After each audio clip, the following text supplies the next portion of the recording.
ஓம் நமோ பகவதே ருத்ராய. ஓம் நமஸ்தே ருத்ரமன்யவபுதோ தயிஷவே நமः. நமஸ்தே அஸ்து தன்வனே பாஹுப்யாமுததே நமः. யா தயிஷு சிவத. உலகம் முழுவதும் வாழும் தமிழ் உள்ளங்களுக்கு என் அன்பான வணக்கம். அண்ணாமலையார் டிராவல் சார்பாக உங்களை அன்புடன் வரவேற்கிறேன். இன்னைக்கு நான் என் மனசில் இருக்கிற சில விஷயங்களை நான் உங்களோட ஷேர் பண்ணிக்க விரும்புகிறேன். ஆமாங்க, இன்னைக்கு நான் உங்களை ஒரு அருமையான இடத்துக்கு கூட்டிகிட்டு போகிறேன். இயற்கை எழில் கொஞ்சம் மேகங்கள் முத்தமிடும் பசுமை போர்த்திய கொல்லிமலையில் ஒரு அற்புதமான இடம் இருக்குன்னா அது மாசிலா அருவி. உச்சந்தலையிலிருந்து உள்ளங்கால் வரைக்கும் மூலிகையில் அப்படியே ஃபுல்லாக இறங்கணும்னா அதுக்கு மாசிலா அருவியில் நீங்கள் 1 மணி நேரம் 2 மணி நேரம் குளிச்சுக்கிட்டே இருக்கலாம். எந்த விதமான டிஸ்டர்பன்ஸும் அங்கே இருக்காது. அப்படிப்பட்ட அருமையான இடத்த அவங்களை கூட்டு போகிறேன். அதுக்கு முன்னாடி அண்ணாமலையார் டிராவல்ஸ் பற்றி ஒரு சிறிய விஷயத்தை நான் உங்களோட ஷேர் பண்ண நினைக்கிறேன். எந்த ஒரு வியாபார நோக்கம் மட்டும் இல்லாமல் உலகம் முழுவதும் வாழும் தமிழ் மக்களுக்கு பயனுள்ள தகவலையும் சுற்றுலா அனுபவங்களையும் கொண்டு சேர்க்க வேண்டும் என்பதற்காக நல்ல நோக்கத்துக்காக ஆரம்பிக்கப்பட்டது இந்த அண்ணாமலை டிராவல்ஸ். அது மட்டும் இல்லாமல் நாங்கள் ஸ்ரீ சாய்ராம் கல்வி அறக்கட்டளை அப்படின்னு சொல்லி அம்மா அப்பா இல்லாத குழந்தைங்களுக்கு ஃப்ரீ எஜுகேஷன், அப்புறம் பாலத்துக்கு கீழே கால் இல்லாதவங்க, கை இல்லாதவங்க, ஹேண்டிகேப் சொல்லுவோம் இல்லையா, அவங்களுக்குலாம் நம்ம அன்னதானம் பண்ணுறதுக்காகவும் ஆதரவற்ற குழந்தைங்க படிப்புக்காகவும் இந்த அண்ணாமலை டிராவல்ஸ் ஆரம்பிக்கப்பட்டிருக்கு. ஆமாங்க, இந்த டிராவல்ஸ் மூலமாக வருமானம் வருதுன்னா அது அப்படியே நம்மளுடைய ஸ்ரீ சாய்ராம் கல்வி அறக்கட்டளைக்கு தான் போய் சேரும். அது எந்த மாற்று கருத்தும் கிடையாது. எங்களுக்கு தொடர்ந்து ஆதரவு அளித்து வரும் அனைத்து தமிழ் உறவுகளுக்கும் மறுபடியும் நான் மனமார்ந்த நன்றியை தெரிவித்துக் கொள்கிறேன். இன்னைக்கு இருக்கிற இந்த பரபரப்பான சிட்டி வாழ்க்கையில் எங்கே பார்த்தாலும் வண்டி சத்தம், பொல்யூஷன் சரியில்லை, காற்று சரியில்லை. இங்கே செல்ஃபோன், எப்போ பார்த்தாலும் செல்ஃபோன்லேயே மூழ்கி கிடக்கிற அந்த உலகத்தில் எங்கள் கூட வாங்க. உங்கள் பெற்ற பிள்ளையை போல் உங்கள் கையை பிடிச்சி பொறுமையாக ஆரோக்கியமான இடத்துக்கு உங்கள் கவலையை மறந்து உங்கள் உடம்பு பூரா இருக்கிற வியாதிகள் குறைய இங்கே சுத்தமான மூலிகை குடிகள், மூலிகை காற்று, மூலிகை தண்ணி, மூலிகை சூப்பு, இன்னும் எத்தனையோ அடிக்கிட்டே போகலாம். கொல்லிமலைங்கிறது பல ரகசியங்களை உள்ளடக்கிய ஒரு இடம். இன்னைய வரைக்கும் சித்தர்களும் மகா புருஷர்களும் வாழ்ந்துட்டு இருக்க இந்த புண்ணிய பூமிக்கு ஒரு முறை நீங்கள் வந்து பாருங்க. அதுக்கப்புறம் நீங்களே தொடர்ந்து வரணும் ஆசைப்படுவீங்க. இந்த கொல்லிமலைக்கு செல்லும் வழியில் பார்த்தீங்கன்னா 70 கொண்டை ஊசி வளைவுகள் இருக்கு. அதில் பயணிகளுக்கு ஒரு தனித்துவமான அனுபவம் கொடுக்கும். ஒவ்வொரு வளைவிலும் இயற்கையின் அழகை ரசித்தபடி போகலாம். அது மட்டும் இல்லாமல் இந்த கொல்லிமலைங்கிறது கடல் மட்டத்திலிருந்து சுமார் 1300 அடி உயரத்தில் இருக்கு. இப்போ நம்ம போகிறது மாசிலா அருவி. இந்த வீடியோ தொகுப்பு எதுக்காகனா கொல்லிமலையில் என்னென்ன லொக்கேஷன் இருக்குது, என்னென்ன இடத்துக்கு நான் போகணும், அந்த இடத்தங்களுடைய சிறப்பை பற்றி நீங்கள் தெரிஞ்சுக்கிறதுக்காக தான் வீடியோ பதிவாக நான் பேசி இந்த போட்டிருக்கேன். இப்போ மாசிலா அருவிக்கு நான் போயிட்டுருக்கோம். மாசிலா அருவியில் அப்படி என்ன சிறப்பு இருக்குது? மூலிகை குடிகள். கொல்லிமலையின் அபூர்வ மூலிகை செடிகள் வழியாக வழிந்தோடி வரும் தண்ணீர் என்பதால் சருமத்திற்கு மிகவும் நல்லது. உடம்பில் உள்ள வியாதிகள் குறைய இந்த மூலிகை குடிகள் குளிப்பது மிக சிறந்தது. இங்கே இந்த மாசிலா அருவி வர்றதுக்கு செம்மேடுன்னு ஒரு கிராமம் இருக்குது மலை மேலேயே. அந்த செம்மேட்லேருந்து கரெக்டாக 7 கிலோமீட்டர் அறம்விளத்தனாகி உடனுரை அரபலீஸ்வரர் சிவன் கோயில் தாண்டி தான் இந்த மாசிலா அருவி வரணும். முத கொல்லிமலைக்கு வரவங்க மாசிலா அருவி வந்து குளிச்சுட்டு அங்கே பல்லு விளக்கிட்டு குளிச்சுட்டு நல்லா கபகபன்னு பசிக்கும். 2 மணி நேரம் 3 மணி நேரம் நல்லா குளிக்கலாம். அருவியில் மூலிகை தண்ணி தானே, நல்லா குளிக்கலாம். குளிச்சுட்டு நல்லா கபகம்னு பசிக்கும். நீங்கள் குளிச்சுட்டு அப்படியே ஒரு 2 ஸ்டெப்பு எடுத்து வச்சாலே அங்கே பனியான சூடாக கிடைக்கும். அதாவது திருநெல்வேலி இருட்டுக்கடை அல்வான்னு கேள்விப்பட்டிருப்போம். அங்கே பாருங்களேன், அதே அல்வாவை, அதே மாஸ்டரை, அதே பாத்திரம் இங்கே கொண்டு வந்து செய்ய சொல்லுங்கள். சென்னையிலோ திருச்சியிலையோ இங்கே செய்ய சொல்லுங்கள். அந்த டேஸ்ட் இருக்காது. அது காரணம் என்னென்னு கேட்டால் அந்த தாமிரபரணியோட தண்ணியோட டேஸ்ட்டுன்னு சொல்லுவோம். முக்கியமாக அதுதான் காரணம். அதே மாதிரி இந்த கொல்லிமலைக்கு வந்து இங்கே சூப்பு, மூலிகை சூப்பு, பனியாரம், இங்கே விளையக்கூடிய தேன் வாழை, நிறைய பழங்கள், இதெல்லாம் வந்து இங்கே உள்ள மூலிகை தண்ணியாலையும் இந்த மூலிகை காற்றுனாலையும் நிறைய விஷயங்கள் நம்ம உடம்புக்கு கிடைக்கும். இந்த மாசிலா அருவியில் குளிச்சுட்டு வெளியே வந்தோடனே பசிக்க நான் சொன்னேன் இல்லையா, அங்கே அவங்களுக்கு சூடாக பணியாரம் கிடைக்கும், நல்ல பழங்கள் கிடைக்கும். நீர் ஆப்பிள், அப்புறம் தேன் வாழை, அன்னாச்சி, பலாப்பழம். இப்போ நாங்கள் போகும்போதெல்லாம் ஒவ்வொருத்தையும் சீசனாக இருக்கும். இந்த அருவி எப்பயுமே வத்தாதுங்க. வருஷம் 365 நாள் இந்த அருவி கொட்டிகிட்டே இருக்கும் தண்ணி. ஓகே, அப்படிப்பட்ட அருமையான இடம் அது. கண்டிப்பாக ஒரு சின்ன சத்தம் கூட இருக்காது. சந்தோஷமாக கவலை மறந்து. எனக்கு எந்த மனுஷன் தான் கவலை இல்லை? யாருக்கு தான் கவலை இல்லை சொல்லுங்கள் பார்ப்போம். வேலை வேலை வேலை, காசு காசு, கடன் பிரச்சனை, லோன் பிரச்சனை, வீட்டு வாடகை, கரண்ட்டு பிள்ளை கல்யாணம் வைக்கணும், அப்பாவுக்கு முடியல, அம்மாவுக்கு முடியல. இதில் பார்த்தா வரைக்கும் விலைவாசி வேறு ஏறிடுச்சு. ஈரான் வார் நடக்குது, உக்ரைன் வார் நடக்குது, ஒவ்வொரு வீட்லேயும் நான் அம்மாக்கள் இருக்காங்க இல்லையா, அவங்க வயசில் சாதிக்கக்கூடிய பெண்கள் கூட இருக்காங்க. கல்யாணம் ஆகி 2 பசங்களுக்கு பிறந்து அந்த பசங்க காலேஜ் போகிற வயசில் கூட அம்மாக்கள் இன்னும் சாதிக்கிறதுக்காக போராடிட்டு இருக்காங்க. அவங்களாம் கண்டிப்பாக அந்த இடத்துக்கு வரணும். அண்ணாமலை டிராவல்ஸ் எப்பயும் உங்களுக்கு பக்கபலமாக இருக்குன்றதை நான் இந்த வீடியோ மூலமாக தெரிஞ்சுக்கிறேன். மேற்கொண்டு இந்த வீடியோ கடைசி வரை பாருங்கள். மறக்க முடியாத சில அனுபவங்கள்லாம் இந்த வீடியோவில் இருக்குது. கண்டிப்பாக என்ஜாய் பண்ணுங்கள். நன்றி.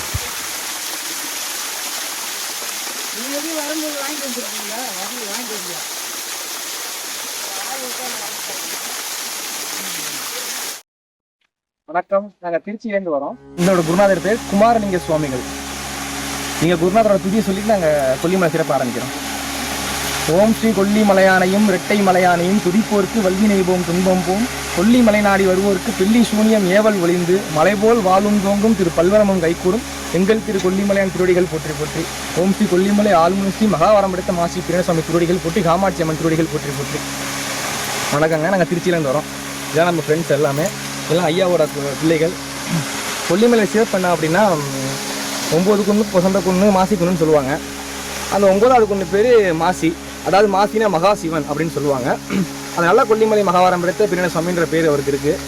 அவர் வந்து தென்னாடு தேசத்துலேருந்து, அதாவது கைலாயத்துலேருந்து தென்னாடு தேசம் வந்திருக்காரு. 9 குன்னும் ஏறி நின்னார். எல்லா குன்னும் வந்து அவர் அங்கம் பட்டணும் அதிர ஆரம்பிச்சிச்சு. அதிராத குன்னுன்னு சொல்லி 9 குன்னில் போய் உட்கார்ந்த சுவாமி. அதனால் வந்து மக்கள்லாம் ஒரு பெரியண்ணான்னு சொல்லி மாசி பிரணசுவாமின்னு பேர் எடுத்தார். இந்த இடத்துல வந்து ஆள்முனினா சன்னாசியப்பன்னு சொல்லுவாங்க. லாடமுனி சன்னாசி என்று இந்த இடத்த ஆட்சி பண்ணிக்கிட்டு இருந்தார். தான் வசப்படுத்தி மக்களை துன்புறுத்திட்டு இருந்தார். அப்பொழுது மக்கள்லாம் வந்து ஐயாட்ட முறையிட்டாங்க, ஐயா இந்த மாதிரி எங்களை துன்புறுத்துறாங்க, எங்களை குடும்பப்படுத்துறாங்க, காப்பாற்றுங்கன்னு சொல்லி. சுவாமியும் வந்து நேருக்கு நேராக போட்டி கேட்டிருக்காரு. அப்பா மக்களை விட்டுறணும், மக்களை வந்து நீ துன்புறுத்தக்கூடாதுன்னு அவர்கிட்ட கேட்க சுவாமி சொல்லியிருக்காரு வந்து அதெல்லாம் முடியாது, இது என்னோட இடம் அப்படின்னு சொல்லியிருக்காரு. இங்கே யாருக்கு யாரும் அடிமை கிடையாது அப்படின்னு சொல்லி சன்னாசியப்பன மாசி முறையிட்டு இருக்காரு. 2 பேரும் ஒரு கட்டத்தில் வந்து ஒரு போட்டியே ஏற்பட்டுருக்கு. உன்கிட்ட நான் தோத்துட்டேன் அப்படின்னா எனக்கு நீ அடிமையாக இருக்கணும் அப்படின்ட்டு சன்னாசியப்பனுக்கும் பிரணசுவாமிக்கும். அந்த நடந்த போரில் சுவாமி பிரணசுவாமி ஜெயிச்சிட்டார். ஜெயிக்கவும் சுவாமி என்ன பண்ணார், கட்டளையிட்டு இருக்காரு, இந்த மக்களை நீ துன்புறுத்தக்கூடாது, உனக்கு மக்களுக்கு என்ன வேணுமோ நான் உனக்கு வாங்கி கொடுக்குறேன் அப்படின்னு சொல்லி இங்கேருந்து சன்னாசியப்பன் இறக்கி நம்ம துறையூரில் புளியஞ்சோலை வைரசித்திப்பாளையன்ற இடத்துல சுவாமி அமர வச்சிருக்காரு. இன்ன வரையும் கோயிலேருந்து இருக்குது. காமாட்சி அம்மன் பிரணசுவாமி சன்னாசியப்பன் கோயில் நாங்கள் இன்ன வரையும் இருக்குது. அதனால் ஐயா ரொம்ப சக்தி வாய்ந்தவர். வீடு மனை பிரச்சனை, பில்லி சூனியம் ஏவல் எல்லாத்துக்கும் அப்பாற்பட்ட தெய்வம். அது இல்லாமல் இந்த இடத்துக்கு கொல்லிப்பாவை அம்மன் ஒருத்தவங்க இருக்காங்க. அது எட்டுகை காளி அம்மன் சொல்லுவாங்க. இந்த இடத்துல நிறையா சிறப்பு இருக்குது. இதில் காத்தவராயன் கதை முதற்கொண்டு இதில் வந்து மிங்கலாக இருக்கும். அது விரிவாக்கமாக சொல்லணும்னா நாள் பத்தாது. சுவாமி என்ன பண்ணியிருக்காரு, காத்தவராய சுவாமி ஒரு கடத்தில் திருச்சி மாநகரத்துலேருந்து பிறந்து வந்து அது ஒரு கதை இருக்குது. சுவாமி வந்து காமாட்சி அம்மன் உத்தரவோட எட்டுகை காளியை பார்க்க வந்திருக்காங்க. பார்த்த பொழுது சுவாமிக்கும் அம்பாளுக்கு யாருன்னு தெரியாது, சுவாமிக்கு யாருன்னு தெரியாது, காத்தவரானுக்கும் காளியம்மனுக்கு யாருன்னு தெரியாது. சுவாமி என்ன பண்ணியிருக்காரு, மாறி இடத்துல போயிருக்காரு காத்தவராய சுவாமி. எட்டுகை காளியம்மன் வந்து ஒரு ஆண் வரை வீசுறதுனால தன்னோட ஆயுதத்தில் ஒவ்வொரு ஆயுதமாக எடுத்து விட்டுருக்காங்க. இவர் என்ன பண்ணிருக்க, ஒவ்வொரு ஆயுதத்தையும் எடுத்து சோழி டப்பாக்குள்ள போட்டு ஒவ்வொரு சோழியாக மாற்றிக்கிட்டாரு. அப்படின்னு இருக்க பட்சத்தில் யாரா நீன்னு சொல்லி அம்பாள் கேட்க ஒரு கட்டத்தில் அம்பாள் கோவப்பட்டு காத்தவரானே முழுங்கிட்டாங்கன்ற மாதிரி சொல்கிறாங்க. அவர் ஈரப்பிள்ளையை போட்டு மிதிச்சு எடுத்திருக்காரு. அம்பாள் வந்து யாருடா அது அப்படின்னு சொல்லி இஸ்ரேலை பார்க்க காத்தவராயன்ற மாதிரி தெரிய வருது. மகனே என்னடா மகனே இப்படி அப்படின்னு கோச்சுக்காத மகனே அப்படின்னு சொல்லி திருப்பியும் காத்தவராயன் பிறப்படுத்த கதையும் இங்கே இருக்குது. அது இல்லாமல் மேலே 5 பேர் இருக்காங்க கொல்லிமலை உச்சியில். அந்த ஓலக்குடிசையில் பிரணசுவாமி, மாசி கருப்பண்ண சுவாமி, காமாட்சி அம்மன், காத்தவராய சுவாமி, மீனாட்சி அம்மன் 5 பேர் மேலே இருக்காங்க. இதுதான் சிறப்பு. இங்கே வரும் சுற்றுலா பயணிகளுக்கு ஒரு வேண்டுகோள், அதாவது இயற்கை சூழ்ந்த மாநகரம் கொல்லிமலை. இதில் வந்து நம்ம பிளாஸ்டிக் கவரை போட்டு அப்புறம் வந்து கேரிகள் விற்கிற மாதிரி நிறைய வேலைகள் பண்ணுறாங்க. அது பண்ணக்கூடாது. அதாவது இயற்கையை நம்ம வளர்க்கணுமே தவிர நம்ம அழிக்கக்கூடாது. வர மக்களுக்கு ஒரு சின்ன ரிக்வெஸ்ட் என்ன அப்படின்னா, இந்த மாதிரி வேலையை செய்ய வேண்டாம். பிளாஸ்டிக்கு அந்த மாதிரி இதை யூஸ் பண்ணிக்க வேண்டாம். அதை யூஸ் பண்ணதா இருந்தாலும் சரியான முறையில் வந்து ரிமூவ் பண்ணிக்கலாம். என் பேர் வந்து பாலமுருகன். ஆக்சுவலாக நாங்கள் வந்து கொல்லிமலைக்கு வந்து இப்போ வந்து ஒரு டெம்பிள் விசிட்காக வந்திருக்கோம். பட் ஆக்சுவலாக கொல்லிமலைனாவே நார்மலாகவே இன்னும் நம்மளோட திங்கிங், பசங்க கூட இருக்க திங்கிங் எப்படின்னா, ஒரு நேச்சரை வந்து நம்ம சிட்டிக்குள்ள ஒரு நார்மல் இடத்துல இருக்கும்போது ரொம்ப ஒரு மாதிரி ட்ராஜடியாவே ரொம்ப மக்கள் நடமாட்டம் அப்படிலாம் இருக்கும். ஆனால் நமக்கு ரொம்ப பக்கத்துலேயே ஒரு 100 கிலோமீட்டர்ஸ் வந்தோம்னா நம்ம ஒரு பீஸ்ஃபுல்லான ஒரு லைஃப் வாழணும் அப்படிங்கிற இடமே வந்து கொல்லிமலை தான். நம்ம மாச கணக்கில் இருந்தாலும் நிம்மதியே இல்லாமல் இருந்தாலும் வெளியில ஒரு ஹில்ஸுக்காக டிராவல் பண்ணி போறதுக்கு லோ பட்ஜெட்ல ஒரு டூர் போகணும் அப்படின்னு சொல்லிட்டு நம்ம வந்தோம்னாவே கொல்லிமலை தான். ஸோ அப்படின்றப்ப எல்லாமே இங்க ஃபெசிலிட்டி வந்து 4 நாள் முன்னாடி இருந்ததை விட இப்போ நிறைய முன்னேற்றம் பண்ணியிருக்காங்க கவர்மெண்ட்டும். நம்ம ஸ்டார்டிங் ஸ்டேஜ்ல வந்தப்பெல்லாம் அந்த பெண்ட் எல்லாம் பாத்தீங்கன்னா கொஞ்சம் இதா இருக்கும். இப்போ பெண்டு வந்து சப்போர்ட் லூப் எல்லாம் போட்டிருக்காங்க. ஆக்சிடென்ட்ல குறைக்கிறதுக்காக நிறைய பண்ணிருக்காங்க. அன்டைம் டிராவலை கட் பண்ணிருக்காங்க. மோஸ்ட்லி முக்கியமா வந்து எல்லாம் செக் பண்ணி எல்லாமே ப்ராப்பரா எல்லாம் பண்ணிட்டு இருக்காங்க. பட் அதை தாண்டியும் நிறைய பேர் வந்து என்ன பண்றாங்கன்னா கொஞ்சம் பர்சனலா எடுத்துக்கிட்டு அவங்க என்ஜாய்மெண்ட் மட்டும் பார்த்துக்கிட்டு ஆன் ரோட்ல ஆக்சுவலா வந்து அவங்க ரூம்ல போய் இது பண்ணாங்களும் ப்ராப்ளம் கிடையாது. அவங்க பர்சனலா என்ஜாய் பண்ணிட்டு போறாங்க, பிரச்சனை கிடையாது. ஆனா ஆன் ரோட்ல ரன்னிங்ல ஸ்மோக் பண்ணிட்டு அப்படியே ரன்ல போடுறது, ட்ரிங்க் பண்ணிட்டு பாட்டில் தூக்கி போடுறது, வாட்டர் பாட்டில் அப்படியே த்ரோ பண்றது, இல்ல குரங்களுக்கு தீனி போறேன்னு சொல்லிட்டு அங்க ஒரு அது அந்த இடத்துல நிப்பாட்டவே கூடாது வண்டியை. பட் ஆனா அந்த இடத்துல வண்டியை நிப்பாட்டி குரங்கு தீனி போறேன்னு சொல்லிட்டு பின்னாடி ஒரு வண்டியை பாதிக்கப்படுறது, இந்த மாதிரிலாம் நிறைய பண்றாங்க. ஸோ நமக்கு வந்து கொல்லிமலை வந்து ஒரு பொக்கிஷமான ஒரு இடம் மாதிரி. அதை வந்து நம்ம சுத்தி இருக்க ஒரு 3-4 மாவட்டம், நாமக்கல், தர்மபுரி, திருச்சி, இவங்கெல்லாம் கொஞ்சம் நல்லபடியா பாத்துக்கிட்டோம்னாலே போதும், நல்லா இருக்கும். ஓம் ஸ்ரீ மாத்திரே நமக. ஓம் ஸ்ரீ பண்டாசுரவதோத்யுக்த சக்திசேனா சமன்விதாய நமம் நமகவும். 10 விரல் மோதிரமும் எத்தனை பிரகாசம் அது பாடக தண்டை கொலுசும் பச்சை வைடூரிய மிச்சையாயிலக்கிட்ட பாத சிலம்பின் ஒலியும் முத்துமு குத்தியும் ரத்தின பதக்கமும் மோகன மாலையளவும் முழுவதும் வைடூரிய புஷ்பராகத்தினால் முடிந்த தாளினலகும் சுத்தமாயிருக்கின்ற காதி நீர்க்கம்மலும் செங்கையில் பொங்கங்கனமும் ஜெகமெல்லாம் விலை பெற்ற முகமெல்லாம் ஒளியுட்ட சிறுகாது கொப்பினலகும் அத்திவரதர் தங்கை சக்தி சிவரூபத்தை அடியனார் சொல்லதிரவும் அழகான காட்சியில் புகழாக வாழ்ந்திடும் அம்மை காமாட்சி உமையே, அம்மை காமாட்சி உமையே, அம்மை காமாட்சி உமையே. மாயவன் தங்கை நீ மரகத வள்ளி நீ மணிமந்திர காரிணியே, மாயாஸ்வரூபிணி மகேஸ்வரியுமான நீ மலையரசன் மகளான தாயே மீனாட்சி நீ சத்குண வள்ளி நீ தயாநதி விசாலாட்சி நீ தாரணையில் பெயர் பெற்ற பெரிய நாயகியும் நீ சரவணையும் ஈன்றவளும் நீ பேய்களுடன் ஆடி நித அர்த்தமிட பாகமதில் பேறு பெற்று விளங்குபவள் பிரணவஸ்வரூபிணி பிரசன்ன வள்ளினி பிரிய உண்ணாமையும் ஆயி மகமாயினி ஆனந்த வல்லினி அகிலாண்ட வல்லினியே அழகான காட்சியில் புகழாக வாழ்ந்திடும் அம்மை காமாட்சி உமையே, அம்மை காமாட்சி உமையே, அம்மை காமாட்சி உமையே. அன்னைக்கு அன்னகாம்பு கர்ணகரம்பு காமாட்சி முக்கோடிகள் போற்றி போற்றுங்கள். வணக்கம். இதுல வந்து மக்கள் வந்து கோயிலுக்கு வந்து சாமியை பார்த்து வேண்டுதல் பரிகாரம் செய்யறாங்க. அதுல வந்து ஒரு முக்கியமான தவறு ஒண்ணு பண்றாங்க. இவர் வந்து செய்வனையை அழிக்கக்கூடிய தெய்வம், அதாவது செய்வனை பில்லி மீது தகுதிபடியாக்கக்கூடிய தெய்வம். அவர் கோயில்ல வந்துட்டு நீங்க ஆமா கொல்லிமலை மாசிபிராசாமி உச்சியில வந்து செய்வனை பில்லி சூனியத்தை தகுதிபடியாக்குற தெய்வம். அவருக்கும் எதுக்கும் சம்பந்தம் கிடையாது. ஆனா மக்கள் என்ன பண்றாங்க, இங்க வந்துட்டு தகடு எழுதுறதும் வேல கோழியை குத்துறதும் அது ரொம்ப தவறான செயல். அவர் சைவ சுத்த பூணூர்காரரு, அதாவது பால் பூசக்காரர் தான் பிரியசாமின்னு சொல்லுவாங்க. மக்கள் வந்து தப்பான முறையில வந்து தப்பான வேலையை செய்யறாங்க. இது அவருக்கு சுத்தமா பிடிக்காது. அது பண்ணா உங்களுக்கும் பாதிப்பு இருக்கு, அவங்களுக்கு பாதிப்பு இருக்கு. அவங்களுக்கு பாதிப்பு இருக்கிறதோ இல்லையா, செய்யற உங்களுக்கு தான் பெரிய பாதிப்பு. அதை மட்டும் தவிர்த்துக்கோங்க, ரொம்ப நல்லது, சந்தோஷம். சுவாமி சாரம் இப்ப வந்து தகடு எழுதி வைக்கிறாங்க. அதுல வந்து பாத்தீங்கன்னாக்க திருமணம், இடப்பிரச்சனை, மண் பிரச்சனை, அந்த மாதிரி அதாவது கடன் பிரச்சனைகள் தீர்றதுக்கு அந்த மாதிரினா கண்டிப்பா நிவர்த்தி பண்ணி கொடுப்பாரு.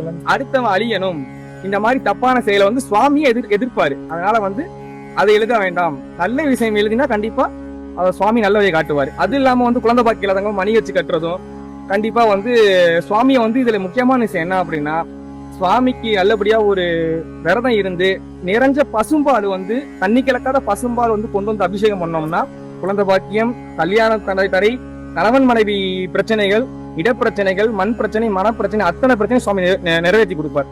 இது இங்க ஐதீகம்.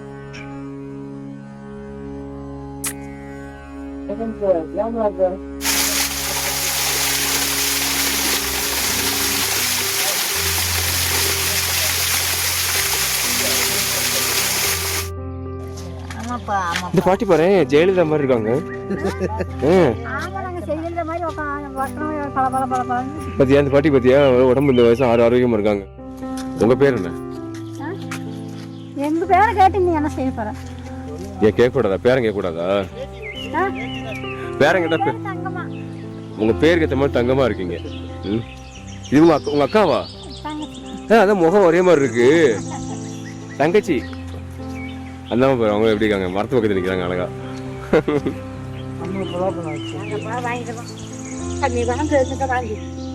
என்ன வாங்கணும் உங்ககிட்ட?